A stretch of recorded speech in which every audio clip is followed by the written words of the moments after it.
Hello guys, কি আর বলবো, বেরোবো মেয়েকে নিয়ে। একদিকে আনন্দ, একদিকে টেনশন, চাপই চাপ। আমি কি চাপেতেই থাকি।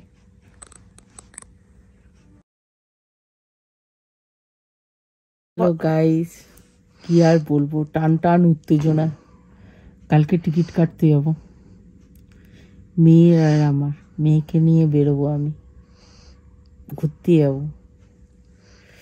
এখনো ব্যাগ প্যাকিং বাকি, চা পাতা আনানোর বাকি, জামা প্যান্টের ক্লিপ বাকি। উফ, কেটলিটা দেখতে হবে, তারপর ওটসের মেশিনটা বার করতে হবে। প্রচুর কাজ, প্রচুর কাজ। বুঝতে পারছি না, যতক্ষণ না ট্রেনে না উঠবো ততক্ষণ পর্যন্ত শান্তি নেই। ট্রেনে উঠবো, তারপরেই হবে আনন্দ। তো যেরমটা মায়ের মুখ থেকে শুনলে, তো কালকে টিকিট কাটতে যাব। ফার্স্ট অফ অল ডেটটা তোমাদের সাথে শেয়ার করি। আজ হচ্ছে 11ই ডিসেম্বর 2024, কাল হচ্ছে 12ই ডিসেম্বর। তো আজকে টিকিট কাটতে যাওয়ার কথা ছিল, কিন্তু কোনো প্রবলেমের চোটে, কিছু পার্সোনাল কাজের চোটে আজকে টিকিটটা কাটতে পারিনি। কালকে 12 তারিখ 12ই ডিসেম্বর 2024 টিকিটটা কাটবো। কোথায় যাচ্ছি সেটা বলছি না, এখনই রিভিল করছি না। তোমরা জানতে পারবে মানে আমরা যে কোথায় যাচ্ছি তখন, মানে এই ভিডিওটাই আপলোড হবে যখন আমরা ওই জায়গায় পৌঁছে গেছি অলরেডি। এটা পরে আপলোড হবে। তো 12ই ডিসেম্বর 2024-এর জন্য আমি তো খুবই এক্সাইটেড। কত দিনের প্ল্যান, পরিকল্পনা, কত কিছু। কিন্তু জানো তো, এটা একটা সাডেন ট্রিপ। কিন্তু কোথায় যাচ্ছি, কিরম ভাবে যাচ্ছি, কি কি করব ওখানে, কি রকম ভাবে আমরা এনজয় করব, সেটাই কিন্তু তোমাদের কাছে একটা বড়ই সারপ্রাইজ থাকবে। তো এইগুলো জানতে গেলে তোমরা প্লিজ ফলো রেখো আমাদের দুখানা চ্যানেল, অপরাজিতাস ফুড জার্নি এবং এক্সপ্লোরিং উইথ সঞ্জুক্তা। কেননা আমি তোমাদের সাথে আমার দুটো চোখ দিয়ে এক্সপ্লোর করব পুরো ভারতবর্ষকে। এটাই আমার প্রতিশ্রুতি যে আমি কোনায় কোনায়, যে কোনো কোনায় যাই না কেন ভারতবর্ষে, তোমাদেরকেও আমার সাথেই নিয়ে যাব। তো কালকে সকাল 6:30টায় যেতে হবে। 8টা থেকে তো রিজার্ভেশন কাউন্টার খোলে, সেটা যা তোমরা সবাই জানো। তো কালকে সকাল 6:30টার অ্যালার্ম দিয়ে দিয়েছে। আর শীতের মেজাজে সকালবেলা ঘুম থেকে ওঠা, তারপরে জানা যে আমরা রিজার্ভেশন করতে যাচ্ছি, এটা তো একটা মারাত্মক একটা আনন্দ, তোমরা সবাই জানো। তো কালকে রিজার্ভেশন কাউন্টারে গিয়ে তোমাদের সাথেও কিছু খুঁটিনাটি আমি কিছু তথ্য শেয়ার করব, যাতে যারা কোনোদিন রিজার্ভেশন কাউন্টার যাওনি বা একটা মনে ফোবিয়া কাজ করে, সেটা সেটা প্রবলেমটা সলভ হয়ে যাবে। তোমরাও একটু সড়গড় হয়ে যাবে। আর রিজার্ভেশন কাউন্টারে কিছু খুঁটিনাটি তথ্য তোমাদের সাথে শেয়ার করব। তো আমাদের ক্যান্টনমেন্টে রিজার্ভেশন কাউন্টার খোলা থাকে সকাল 8টা থেকে দুপুর 2টো, শনিবার বন্ধ থাকে। আর যদি তুমি শিয়ালদা, তারপরে কয়লাঘাটা এইসব দেখো, তাহলে সকালবেলা থেকে বিকেল 6টা অবধি খোলা থাকে। তোমরা অনায়াসেই গিয়ে একটা ফর্ম থাকে, ফর্মটা ফিল আপ করে তোমরা টিকিটটা কাটতে পারবে। তো কোথায় যাচ্ছি সেটা সারপ্রাইজ। তোমরা যদি কেউ জেনে থাকো তাহলে গেস করো। গেস করে লাগবে না, তোমরা পরপর ভিডিওই পাবে। তো সেটা জানতে এই চ্যানেলটাকে সাবস্ক্রাইব করতে ভুলো না, আর চ্যানেলটাকেও লাইক করো। আর চলো, বেশি কথা না বলে এখন একটা লম্বা ঘুম দেওয়া যাক, কেননা অনেক কিছু স্বপ্নে দেখার আছে। আর কালকে সরাসরি তোমাদের সাথে দেখা হবে ক্যান্টনমেন্ট রেলওয়ে স্টেশনে। Bye bye. তো যেরকমটা বলেছিলাম যে কালকে দেখা হচ্ছে ডাইরেক্ট ক্যান্টনমেন্ট প্ল্যাটফর্মে, কিন্তু ভুলে গেছি। এত অ্যাংজাইটি কাজ করছিল, টিকিট পাবো না, কি হবে, ফোন তো নিয়ে যেতে ভুলে গেছি, এটা তো আরেকটা বড় কারণ। তো বাড়ি এসে একদম টিকিট কেটে তারপরে ফোনে চেক করে তোমাদের সাথে শেয়ার করলাম। দেখতেই পাচ্ছ, বিকানের দুরন্ত এক্সপ্রেস 12259, 9 জানুয়ারি, প্যাসেঞ্জার 1 and 2। এটা হচ্ছে তোমার সিট ডিটেলস। আর টোটাল আমার দুটো টিকিট পড়েছে 9,040 টাকা। তো 9 জানুয়ারি, সামনের বছরের ট্রেন। তো এই ভিডিওতে আর বেশি কিছু বলবো না। তোমাদের যদি ভিডিওটা ভালো লাগে, অফকোর্স লাইক, শেয়ার, কমেন্ট করো। তোমাদের সাথে টিকিট কাটাটাই তোমাদের সাথে অনেক কিছু শেয়ার করতে পারিনি, কিন্তু কিছু খুঁটিনাটি তথ্য তোমাদের সাথে শেয়ার করব। তো চলো শোনা যাক যে কি কি শেয়ার আমি করব, যাতে কিনা তোমাদের টিকিট কাটার যে কনফিউশনগুলো কিছুটা হোক, কিছুটা হলেও কমে যায়। তো যেরকমটা কথা দিয়েছিলাম যে আপনাদের সাথে আমি শেয়ার করব ট্রেন রিজার্ভেশনের কিছু খুঁটিনাটি তথ্য, তাই জন্যই চলে এলাম। সকালবেলা তো 6টার সময় উঠেছি। আপনাদেরকে কথা দিয়েছিলাম যে আমি আপনাদেরকে নিয়ে আমি ক্যান্টনমেন্ট রেলওয়ে রিজার্ভেশন কাউন্টারে যাব, সেখানে আপনাকে পুরো প্রসেসটা আমি গতানুগতিকভাবে আপনাদের সাথে শেয়ার করব। কিন্তু সকালবেলা এত এক্সাইটমেন্ট আর প্যানিকের ভেতরে ফোন তো নিয়ে যেতে ভুলেও গেছি, আর ভিডিওর কথা মাথাও ছিল না। যখন বাড়ি আসছি তখন মাথায় বলছে আরে ভাই আমার তো ফ্যামিলি মেম্বারদের কিছু জানাতে হবে।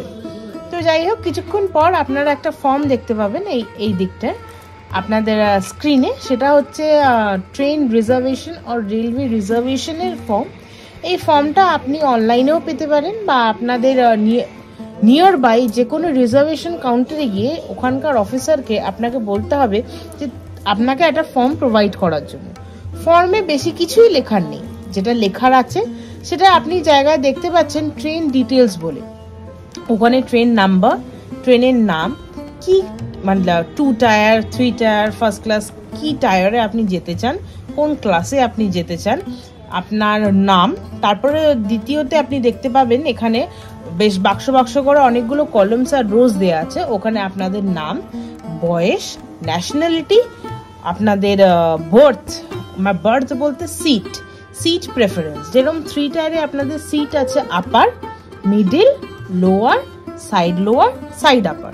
সেরকম ভাবেই 2 টায়ারে আপনাদের সিট হচ্ছে লোয়ার, আপার, লোয়ার, সাইড আপার। তো এইটুকু বিষয় বোঝা গেল। তো সেই হিসাবে আপনারা টিকিটটা কি বার্থ নিতে চান সেটা আপনারা হিসাব করে লিখে নেবেন। যদি আপনাদের কনফিউশন থাকে যে আরে এই ডেটে কি আমার কোনো সিট পাওয়া যাবে, আপনাদের একটা খুব ভালো অ্যাপ জানিয়ে দিই, IRCTC রেল যাত্রী তো ছিলই, IRCTC একটা ট্রেনের অ্যাপ আছে, ওটা ডাউনলোড করে নিলে আপনারা অনায়াসেই অনলাইনেই বুকিং করতে পারেন। কিন্তু যারা অনলাইনে করতে চান না, যারা কাউন্টারে গিয়ে সরাসরি করতে চান, তারা অ্যাটলিস্ট ওই অ্যাপটা খুলে দেখতে পারেন সিট কতগুলো আছে আপনাদের। যদি লোয়ার কেউ চায়, আমার লোয়ারই প্রেফারেন্স, আমার লোয়ারই চাই, তাহলে ম্যাক্সিমাম অ্যামাউন্ট অফ যে ডেটে সিট আছে সেই ডেটটাই আপনি ওখানে অ্যাপ্লাই করবেন। কারণ অনেক সময় কি হয়, রিজার্ভেশন কাউন্টারে অফিসারদের মুডের ওপর তো ডিপেন্ড করে, অনেক সময় অতটা টাইম দিয়ে উঠতে পারে না অফিসাররা যে আপনাকে ডেট বাই ডেট প্রতিটি ভাবে আপনাকে এক্সপ্লেনেশন দেওয়ার জন্যে। তো তারপরে তো এবার চলে আসি ফর্মের দিকে। তো ফর্মে তো ফার্স্ট অফ অল আপনাদের পার্সোনাল ডিটেলস, বার্থ প্রেফারেন্সেস, খাবার নেবেন কি নেবেন না সেটা নো, যদি ইয়েস নেন তাহলে নন ভেজ কি ভেজ সেটা আপনি দেবেন, ডায়াবেটিক কিনা, আজকাল তো ডায়াবেটিকেরও অপশন বেরিয়ে গেছে, আজকাল আমাদের এতটা রেল ইন্ডাস্ট্রি খুবই আধুনিক হয়ে গেছে। তারপরে নেক্সট আপনারা বার্থ প্রেফারেন্স দেওয়ার পর আপনারা নিচে দেখবেন একটা applicant, information of the applicant, নিচেই অল্প জায়গা আছে, সেখানে আপনাদের নাম, ফোন নাম্বার, অ্যাড্রেস এবং সিগনেচার আপনাদের করতে হবে। তো ফর্মে বেসিক্যালি কি লিখতে হবে, ট্রেনের নাম্বার, ট্রেনের নাম, কবে যাবেন, টাইম ওরা লিখতে পারে না, কবে যাবেন, প্লাস আপনাদের কতজনের টিকিট হবে, বার্থ প্রেফারেন্স, খাবার নেবেন কি নেবেন না, এইভাবে ইজিলি আপনারা ফর্মটা ফিল আপ করে, এই যে ফর্মটা আপনাদেরকে আমি স্ক্রিনে দেখিয়ে দিলাম, সেই ফর্মটা ফিল আপ করে আপনারা কাউন্টারে জমা দিলেই সে অফিসারকেই আপনারা জিজ্ঞেস করতে পারবেন যে স্যার আমার প্রেফারেন্স, আমার ফর্মে অ্যাকর্ডিং টু মাই ফর্ম আমার প্রেফারেন্স দেওয়া আছে side upper, side lower, according to you all, তো একটা এরকম লোয়ার পেলে আমার সুবিধা হয়। যদি অফিসাররা যে চেক করে দেখে যে লোয়ারের অপশন আছে, ওরা সবসময় আপনাদের লোয়ার দেবে, এইটা একদমই ভাববেন না যে লোয়ার আছে কিন্তু আমাকে দিচ্ছে না, ওরা টিকিটগুলো নিয়ে কি করবে, ওদের তো ওটা কাজই রিজার্ভেশন করার। তো এইটা একটা খুব বাজে ধারণা আমাদের ভেতরে আছে, ভাই টিকিট লোয়ার আছে ভাই আমাদের দিচ্ছে, এটা মোটেও না। টিকিট লোয়ার থাকলেই ওরা আপনাকে দেবে, আর যদি না থাকে ওরা মুখের উপর বলেই দিচ্ছে যে ম্যাডাম কি স্যার নেই, তারপরেও যদি আপনি টিকিট কাটতে চান তাহলে এই সিট আপনি পেতে পারেন। তো এই হচ্ছে গোটা কনসেপ্ট। এবার আমি আরেকটা জিনিস আপনাদের সাথে শেয়ার করে দিই, যখন এই যে অ্যাপটা বললাম IRCTC রেল অ্যাপ, এই অ্যাপে যখন আপনি টিকিটের ভাড়া দেখবেন তাতে দেখবেন 675 টাকা ইনক্লুডেড করা আছে, এবার বলবেন 675টা কি? 675 হচ্ছে আপনাদের খাবার খরচা। এবার যখনই আপনারা ট্রেনের হিসাব করবেন তখন যা ট্রেনের অ্যামাউন্ট দেখাবে সেখান থেকে 675 মাইনাস করে যে অ্যামাউন্টটা থাকবে সেটাই হচ্ছে আপনাদের ট্রেন কস্ট। সেই বুঝে ওই অ্যামাউন্টটা আপনারা রিজার্ভেশন কাউন্টার অবধি নিয়ে যাবেন। রিজার্ভেশন কাউন্টার আমি আগেও বলেছিলাম, এখনো বলছি, রিজার্ভেশন কাউন্টার যদি ছোটোখাটোর মতন হয় তাহলে সকাল 8টা থেকে দুপুর 2টো, সকাল সকাল যাই ভালো, কেন অফিসারের মুডও ভালো থাকবে আর টিকিটের অ্যাভেবিলিটিও পাবেন। আর যদি শিয়ালদা, কয়লাঘাটা, ফেয়ারলি সব বড় বড় যদি স্টেশনে গিয়ে আপনারা করেন বা রেলের অফিসে, ইস্টার্ন রেলওয়ের অফিসে গিয়ে করেন, তাহলে সকাল 8টা থেকে আপ টু বিকেল 5টা। 8টায় বলি, যেহেতু ওটা সরকারি অফিস, তো 10টায় আমার মনে হয় 10টা থেকে শুরু হয়, এটা ঠিক আপনারা ভেরিফাই করে নেবেন, কিন্তু লাস্ট মানে এন্ড টাইমিংটা হচ্ছে 6টা। এইবার আরেকটু আমি 2-4 লাইন বলে দিই তৎকাল সম্বন্ধে। তৎকালটা কি জিনিস আর কোটা সম্বন্ধেও আমি আপনাদের কিছু তথ্য জানিয়ে দিচ্ছি। তৎকাল মানে হচ্ছে, ধরুন আপনারা টিকিট কাটবেন, সিট নেই, অনলাইনে টিকিট কাটতে গিয়ে বা রিজার্ভেশন কাউন্টারে গিয়ে কাটতে গিয়ে দেখছেন সিট নেই, সিট RAC ওয়েটিং লিস্টে চলে আসে, ওয়েটিং লিস্ট 200-250 এরকম, তখন তৎকালে কাটবেন। ধরুন আপনার আর্জেন্ট আছে, ধরুন কালকে বেরোবেন আপনি, ধরুন আমি সাপোজ হচ্ছে আপনি 12 তারিখ বেরোবেন, আপনাকে 11 তারিখ সকালবেলা একদম ভোরবেলা গিয়ে একদম রিজার্ভেশন কাউন্টারের সামনে গিয়ে ফার্স্ট ফর্ম আপনাকে জমা দিয়ে আপনাকে তৎকালে টিকিট কাটতে হবে। তৎকালের অলওয়েজ কস্ট একটা হাই হয়, কেন তৎকালে কিছু পার্সেন্টেজ আপনাদের থেকে ইনক্রিজড করে নেওয়া হয়, ঠিক আছে। আর কোটা সম্বন্ধে বলে দিই, এইবার ধরুন জেনারেল কোটা আছে, সিনিয়র সিটিজেন কোটা আছে, লেডিস কোটা আছে, VIP কোটা আছে, এরকম অনেক কাইন্ড অফ কোটা আছে। এইবার সব থেকে বড় ব্যাপার যেটা আপনাদের সাথে আমি শেয়ার করব সেটা হচ্ছে কোটাটা কি জিনিস। বা ধরুন আপনি প্রশ্ন করতে পারেন যে এই কোটা দিলে কি হবে। কোটাটা আর কিছুই না, ধরুন সিনিয়র সিটিজেন কোটা, তাদের 100% তাদের লোয়ারই দেওয়ার চেষ্টা করবে। যদি লোয়ার না দেয়, মানে লোয়ার যদি না থাকে, তাহলে ওই টিকিটটা হবে না, আর আপনাকে একটা ইন্টিমেশন দেবে যে নেই। আপনি যদি প্রসিড করতে চান সেটা আপনার ব্যক্তিগত ব্যাপার।